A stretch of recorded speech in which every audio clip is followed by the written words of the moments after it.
pagi pemirsa, saya Ikna Sution akan menemani Anda dengan beragam informasi terkini di antaranya. Sat Narkoba Polres Sragen amankan 14 tersangka.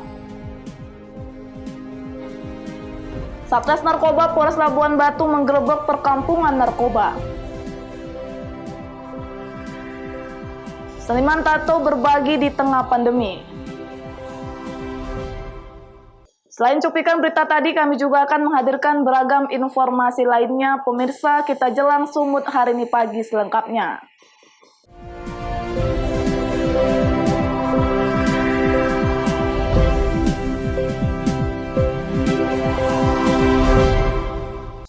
Pemirsa, Satuan Reserse Narkoba Polres Serdang Bedagai berhasil mengamankan 14 orang tersangka selama 2 pekan. Dimulai 1 hingga 18 Juli dengan rincian 9 orang sebagai pengedar narkotika, serta 5 orang sebagai pemakai.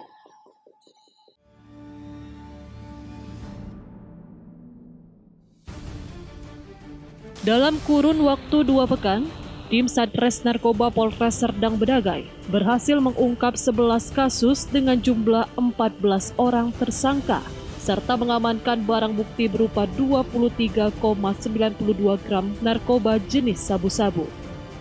Dari 14 pelaku yang berhasil diamankan, diantaranya 4 orang warga Kecamatan Sebamban, 3 orang warga Kecamatan Teluk Mengkudu, 2 orang masing-masing warga Kecamatan Perbaungan dan Tanjung Beringin, serta 1 orang lainnya yang merupakan warga Kecamatan Serampah. Selain menangkap 14 orang pelaku, petugas turut mengamankan sejumlah barang bukti, di antaranya sabu dengan total 23,92 gram, sejumlah handphone, timbangan elektrik, alat isap sabu, sejumlah uang serta puluhan lembar plastik tip transparan. Jadi dari 11 kasus ini, itu di bulan Juli aja, ya, dari awal sampai tanggal 18 ini, ya, ini ada 14 tersangka yang kita lakukan penahan. Ini pemakai apa? Pemakai dan pengedar. Pemakainya itu ada 5 orang, pengedarnya ada 9 orang. Para pelaku saat ini masih ditahan di Mapolres Serdang Bedagai. Petugas mempersangkakan kepada para pelaku dengan Undang-Undang Nomor 35 Tahun 2009 dengan ancaman maksimal 20 tahun penjara untuk pengedar dan maksimal 12 tahun penjara bagi para pemakai. Abdul Malik melaporkan untuk Eva Arena TV. Polsek Patumbak berhasil meringkus 2 pelaku pencurian dengan kekerasan. Terjadi di kawasan Terminal Amplas, Kota Medan. Salah satu pelaku terpaksa ditembak petugas di bagian kaki karena mencoba kabur saat ditangkap.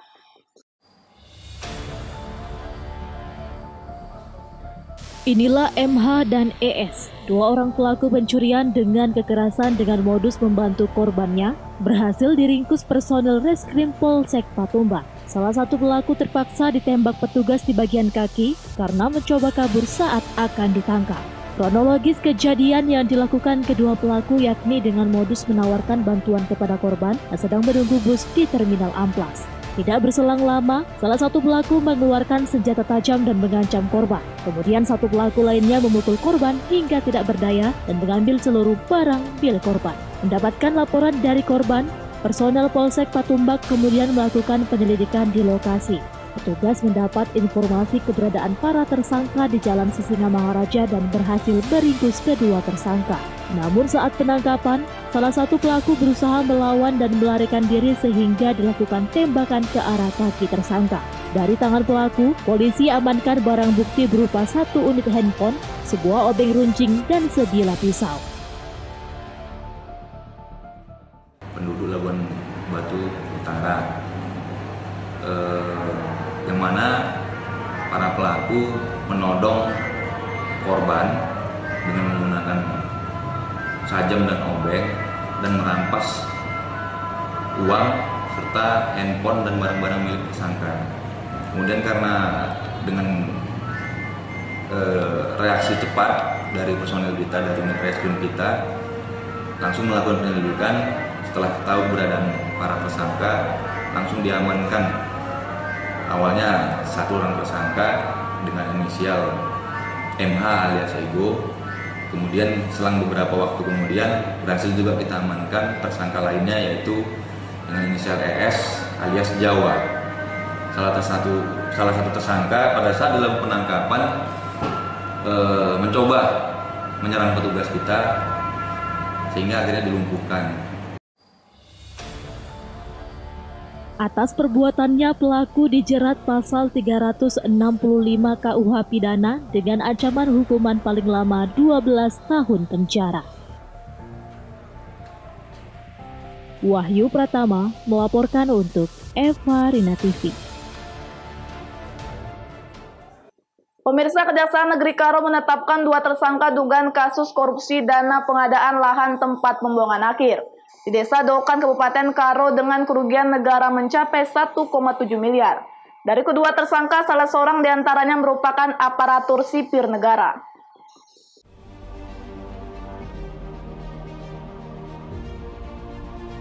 Tim Pidana Khusus Kejaksaan Negeri Karo menetapkan 2 orang tersangka dugaan kasus korupsi pengadaan lahan tempat pembuangan akhir atau TPA di Desa Dokan, Kecamatan Tiga Panak, Kabupaten Karo, Sumatera Utara.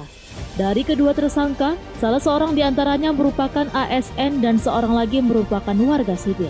Kedua tersangka dipanggil oleh penyidik sebagai saksi dan menjalani pemeriksaan di ruang pidana khusus Kejari Karo. Hingga kini keduanya pun dinyatakan sebagai tersangka dan langsung mengenakan rompi orange tahanan Kejaksaan Negeri Karo. Menurut Kepala Kejaksaan Negeri Karo, bahwa penetapan tersangka dalam kasus korupsi ini melalui proses panjang. Dari hasil pemeriksaan BPK, terhitung kerugian negara mencapai 1,7 miliar. Untuk tersangka BK merupakan PPK pengadaan, sementara R merupakan konsultan studi kelayakan. Kasus ini menyangkut anggaran 2015, 2016, serta 2017 APBD Pemkab Karo pada Dinas Perumahan Rakyat dan Kawasan Permukiman. Saat ini tim penyidik Kejaksaan Negeri Karo telah ada perkembangan terkait dengan penyidikan kasus pengadaan lahan TPA. Ya, pada hari ini juga telah dilakukan penahanan terhadap 2 tersangka.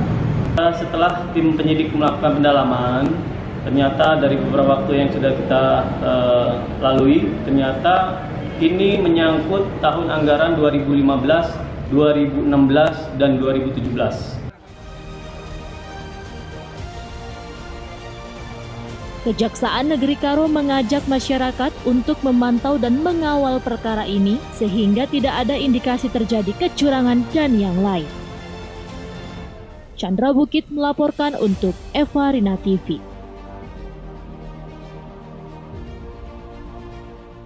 Sumut hari ini masih akan kembali sesaat lagi, tetaplah bersama kami.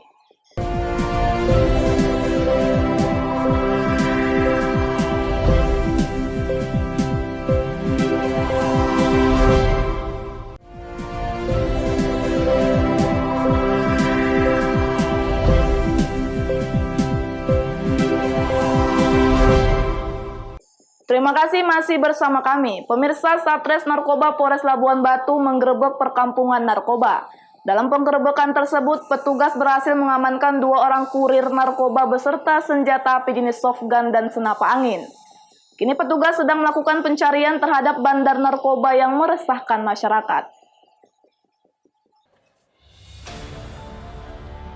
Petugas dari Satres Narkoba hanya berhasil mengamankan 2 orang tersangka, masing-masing berinisial J dan D, yang berprofesi sebagai nelayan di Sebrombang, Labuhan Batu, Sumatera Utara.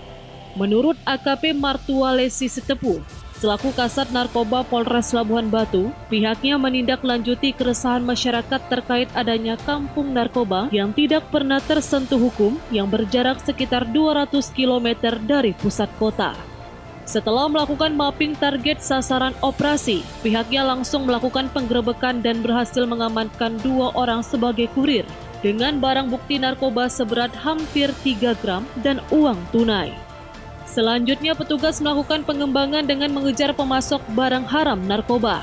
Dengan penggerebekan tersebut, petugas hanya berhasil mengamankan senjata api jenis softgun dan senapan angin.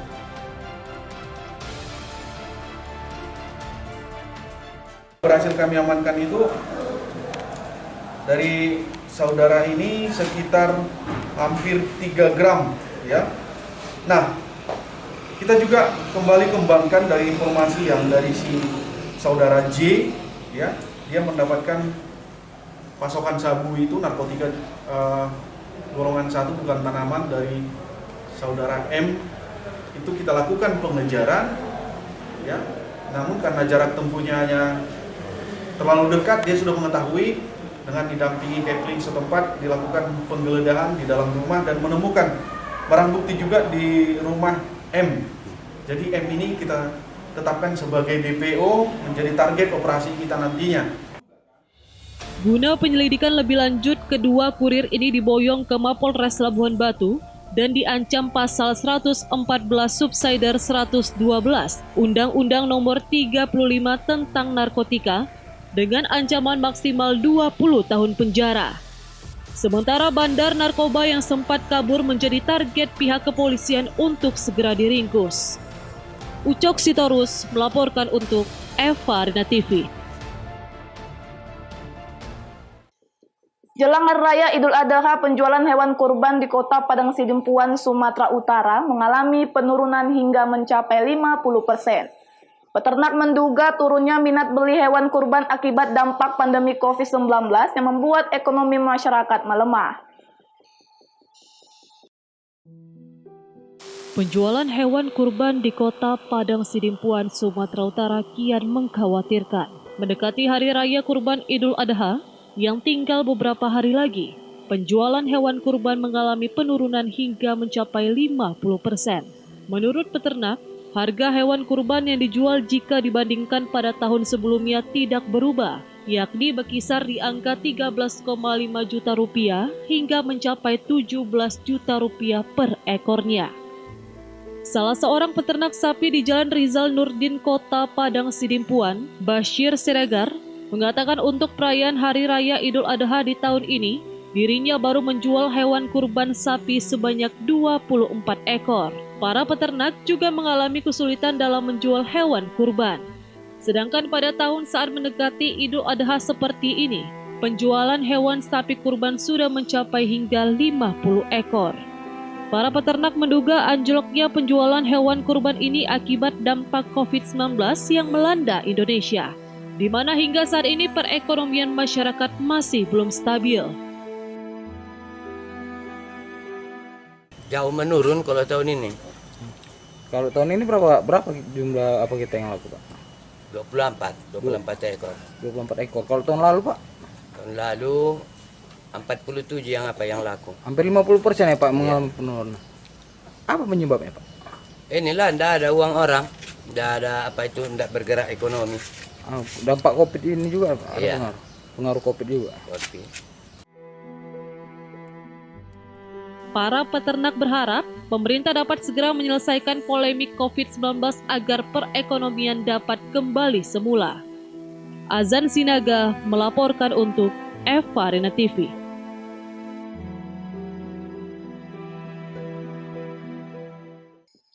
Pemirsa, Satreskrim Polres Tanjung Balai meringkus pelaku pencurian obat-obatan di dalam gudang Rumah Sakit Umum Kota Tanjung Balai. Pelaku adalah pegawai rumah sakit, yakni seorang ASN, perawat, dan cleaning service. Inilah 3 tersangka PP 25 tahun, BW 35 tahun, serta RI 39 tahun yang berhasil ditangkap tim TK Satreskrim Polres Tanjung Balai. Ketiganya merupakan pegawai Rumah Sakit Umum Dr. Tengku Mansur Kota Tanjung Balai, di mana telah melakukan pencurian obat-obatan yang disimpan di dalam gudang rumah sakit. 1 dari 2 tersangka merupakan ASN dan 2 lainnya merupakan perawat serta petugas kebersihan. Pencurian yang telah dilakukan para tersangka sebanyak 5 kali sejak Mei lalu terbongkar setelah adanya laporan petugas kurangnya persediaan obat. Dalam melakukan aksinya, para tersangka telah bekerja sama dengan menggunakan tong sampah. Obat-obatan dibawa tersangka petugas kebersihan agar tidak dicurigai. Selanjutnya, barang bukti dimasukkan ke dalam mobil tersangka.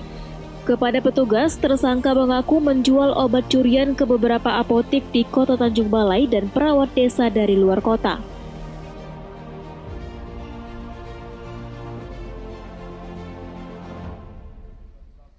pencurian obat-obat ini melibatkan ASN rumah sakit itu sendiri yang sudah bekerja selama 10 tahun. Inisialnya RO, dan beliau sudah mengakui mengambil barang-barang itu sebanyak 4 kali sejak bulan Mei 2017. Maka dalam hal ini ada tersangka lain, Pak?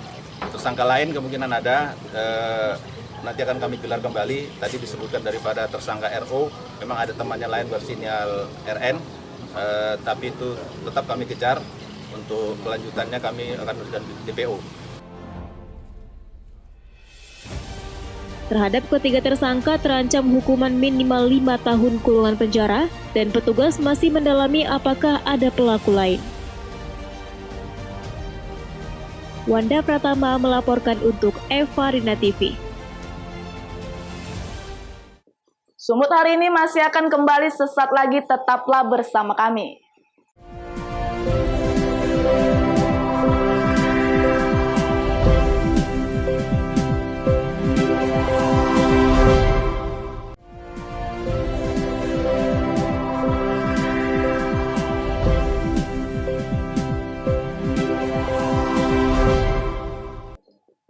Terima kasih masih bersama kami. Keluarga di Jalan Padang Sambu, Kelurahan Siopat Suhu, Kecamatan Siantar Timur mencari saudaranya yang hilang.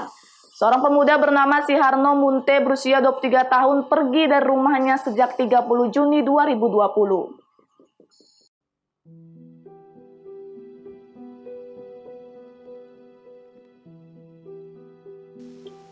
Seorang pemuda bernama Siharno Munte dilaporkan pergi dari rumahnya di Jalan Padang Sambu, Pematang Siantar pada pukul 1 pagi 30 Juni 2020. Hingga kini, keluarga masih terus mencari keberadaan Siharno Munte. Keluarga sangat khawatir dengan kepergian Siharno Munte.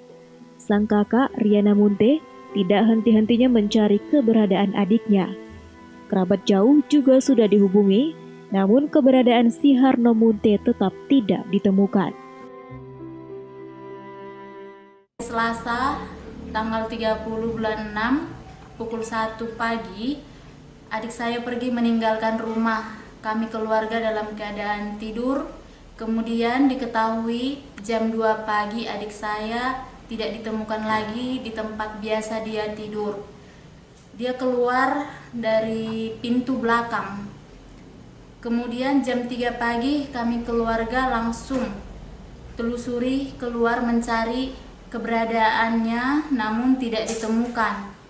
Pencarian dilanjutkan ke daerah Prapat sekitarnya sampai Balige, Siborong-borong, dan juga di tanah Jawa sekitarnya, dan juga sampai ke Raya, Kabanjahe, Brastagi sekitarnya, dan Medan sekitarnya sudah ditelusuri semua. Dan hingga sampai saat ini tanggal 18 Juli adik kami Siharno belum ditemukan juga. Saat terakhir meninggalkan rumah, Siharno Munte menggunakan kaos berwarna putih, celana pendek bergaris merah putih. Dengan ciri-ciri fisik, kulit kuning langsat, wajah oval dan rambut pendek lurus, dengan tinggi badan 165 cm.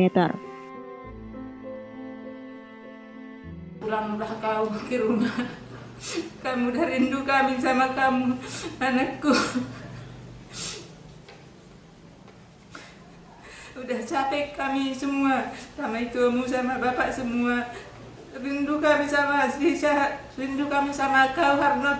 Pulanglah kau ke rumah, Harno, anakku. Udah sampai kemana lusuri kami, kau, Harno. Nggak dapat kami, kau, Harno. Besar harapan bantuan dari warga untuk memberikan bantuan informasi keberadaan Siharno Munte ke nomor handphone Riana Munte di 0812 6266 6029 atau ke kantor kepolisian terdekat dan ke kantor Eva Rina Televisi, Jalan Parahot nomor 26, Kelurahan Nagori, Pematang, Simalungun.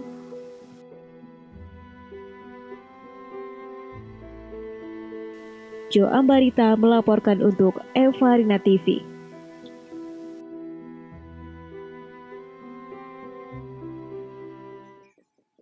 Pemirsa, tato kerap digambarkan sebagai bagian dari premanisme dan kriminal. Namun tahukah Anda, pria asal Malang bernama Unyil melakukan kegiatan edukasi tato. Kegiatan bertema Sambang Sedulur Nusantara ini diisi dengan edukasi tato dan perjalanan seniman tato di tanah air. Selain itu, Unyil beserta para pencinta tato menggalang donasi untuk membantu masyarakat yang kurang mampu. Berikut ini liputannya.